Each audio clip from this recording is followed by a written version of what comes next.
नमस्कार मित्रांनो, आज आपण डी फार्मसी म्हणजे डिप्लोमा इन फार्मसी या कोर्सच्या ॲडमिशन प्रोसेसबद्दल सविस्तर माहिती जाणून घेणार आहोत. जर तुम्ही 12वी सायन्स पूर्ण केला असेल आणि फार्मसी क्षेत्रात करिअर करण्याचा विचार असेल तर डी फार्मसी हा तुमच्यासाठी एक उत्तम पर्याय ठरू शकतो. डी फार्मसी हा 2 वर्षाचा डिप्लोमा कोर्स असून या कोर्समध्ये औषधांचे उत्पादन, औषधांचे प्रकार, त्याचा वापर, रुग्णांना औषध देण्याची पद्धत आणि फार्मसी क्षेत्रातील विविध विषयांचे शिक्षण दिले जाते. हा कोर्स पूर्ण केल्यानंतर विद्यार्थ्यांना मेडिकल स्टोअर सुरू करण्याची, हॉस्पिटलमध्ये फार्मासिस्ट म्हणून काम करण्याची किंवा विविध फार्मास्युटिकल कंपन्यांमध्ये नोकरी मिळवण्याची संधी मिळते. तसेच पुढे बी फार्मसी सारख्या उच्च शिक्षणासाठी देखील प्रवेश घेता येतो. डी फार्मसी ॲडमिशनसाठी विद्यार्थ्यांनी 12वी सायन्स शाखेतून उत्तीर्ण असणे आवश्यक आहे. विद्यार्थ्यांकडे फिजिक्स, केमिस्ट्री, बायोलॉजी किंवा मॅथमॅटिक हे विषय असणे गरजेचे असते. साधारणपणे 35 ते 45% गुण आवश्यक असतात. मात्र हे टक्केवारीचे निकष कॉलेज व प्रवेश नियमानुसार बदलू शकतात. त्यामुळे विद्यार्थ्यांनी संबंधित वर्षाचे अधिकृत प्रवेश नियम तपासणे आवश्यक आहे. ॲडमिशन प्रोसेसची सुरुवात साधारणपणे 12वीचा निकाल जाहीर झाल्यानंतर होतो. राज्य शासन किंवा संबंधित प्रवेश प्राधिकाराकडून प्रवेश प्रक्रियेची अधिकृत जाहिरात प्रसिद्ध केली जाते. त्यानंतर विद्यार्थ्यांना ऑनलाईन अर्ज भरावा लागतो. अर्ज भरताना काही महत्त्वाची कागदपत्रे आवश्यक असतात. यामध्ये 10वी आणि 12वी marksheet, leaving certificate, Aadhaar card, passport size photo, domicile प्रमाणपत्र, तसेच लागू असल्यास जात प्रमाणपत्र म्हणजेच कास्ट सर्टिफिकेट आणि उत्पन्न प्रमाणपत्र याचा समावेश असतो. सर्व कागदपत्रे योग्य स्वरूपात अपलोड करणे अत्यंत महत्त्वाचे असते. ऑनलाईन अर्ज भरल्यानंतर विद्यार्थ्यांना रजिस्ट्रेशन पूर्ण करावे लागते. रजिस्ट्रेशन झाल्यानंतर संबंधित विभागाकडून कागदपत्राची पडताळणी केली जाते.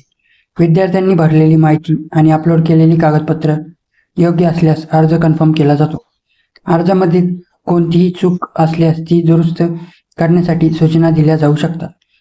त्यामुळे अर्ज भरताना सर्व माहिती काळजीपूर्वक तपासणे आवश्यक आहे. यानंतर मेरिट लिस्ट प्रसिद्ध केली जाते. डी फार्मसी प्रवेशासाठी बहुतांश वेळी विद्यार्थ्यांच्या 12वीमधील गुणांच्या आधारे मेरिट लिस्ट तयार केली जाते. ज्या विद्यार्थ्यांचे गुण जास्त असतात त्यांचे चांगले आणि पसंतीचे कॉलेज मिळण्याची शक्यता अधिक असते. मेरिट लिस्ट प्रसिद्ध झाल्यानंतर विद्यार्थ्यांनी आपले नाव, गुण आणि इतर तपशील योग्य आहेत का हे तपासणे आवश्यक आहे. कोणतीही चूक आढळल्यास तत्काळ संबंधित कार्यालयाशी संपर्क साधावा. मेरिट लिस्ट जाहीर झाल्यानंतर विद्यार्थ्यांना कॉलेज ऑप्शन फॉर्म भरावा लागतो. या प्रक्रियेत विद्यार्थी आपल्या पसंतीनुसार कॉलेज निवड करतात. कॉलेज निवडताना कॉलेजची मान्यता, अनुभवी शिक्षक वर्ग, प्लेसमेंट सुविधा, वार्षिक फीस आणि कॉलेजचे स्थान यासारख्या बाबींचा विचार करणे आवश्यक असते. योग्य कॉलेज निवडल्यावर भविष्यातील करिअरची संधी अधिक चांगली मिळू शकतात. यानंतर सीट अलॉटमेंट रिझल्ट जाहीर केला जातो. या निकालांमध्ये विद्यार्थ्यांना कोणतेही कॉलेज मिळाले आहे याची माहिती दिली जाते. जर मिळालेले कॉलेज विद्यार्थ्यांच्या पसंतीचे असेल तर त्यांनी ॲडमिशन कन्फर्म करावे. जर कॉलेज पसंत नसेल तर पुढील राऊंडमध्ये सहभाग होण्याची संधी उपलब्ध असते. ॲडमिशन कन्फर्म करताना कॉलेजने मागितलेल्या सर्व कागदपत्रे आणि फीस वेळेत जमा करणे आवश्यक असते.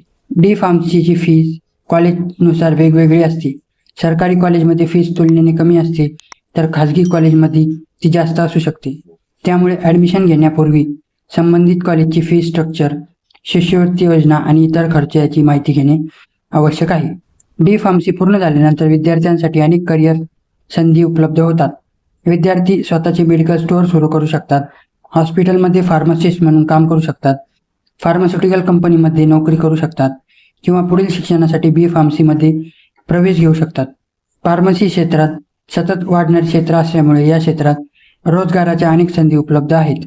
एकंदरीत डी फार्मसी हा आरोग्य आणि फार्मसी क्षेत्रात करिअर घडवू इच्छुकणाऱ्या विद्यार्थ्यांसाठी उत्तम कोर्स आहे. योग्य वेळी रजिस्ट्रेशन करणे आवश्यक, कागदपत्रे तयार ठेवणे, मेरिट लिस्टवर लक्ष ठेवणे आणि योग्य कॉलेज निवड करणे या गोष्टी ॲडमिशन प्रोसेस यशस्वी करण्यासाठी अत्यंत महत्त्वाच्या आहेत. तर मित्रांनो, डी फार्मसी ॲडमिशन प्रोसेसबद्दलची संपूर्ण माहिती तुम्हाला या व्हिडिओमधून मिळाली असेल अशी आशा करतो. जर तुम्ही 12वी सायन्स पूर्ण केला असेल आणि फार्मसी क्षेत्रात करिअर करण्याचा विचार करत असाल तर प्रवेश प्रक्रियेची सर्व माहिती वेळेवर तपासा, आवश्यक कागदपत्रे तयार ठेवा आणि मेरिट लिस्ट तसेच कॅप राऊंडवर नियमित लक्ष ठेवा. फार्मसी हे आरोग्य क्षेत्रातील एक महत्त्वाचे आणि भविष्यकाळात मोठ्या संधी उपलब्ध करून देणारे क्षेत्र आहे.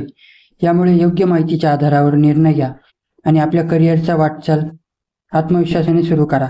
हा व्हिडिओ तुम्हाला उपयुक्त वाटला असेल तर व्हिडिओला लाईक करा, शेअर करा आणि आपल्या चॅनलला सबस्क्राईब करायला विसरू नका. तसेच डी फार्मसी किंवा इतर ॲडमिशन संबंधित काही प्रश्न असतील तर ते कमेंटमध्ये नक्की विचारा. पुन्हा भेटूया अशाच नवीन आणि उपयुक्त माहितीपूर्ण व्हिडिओमध्ये. धन्यवाद.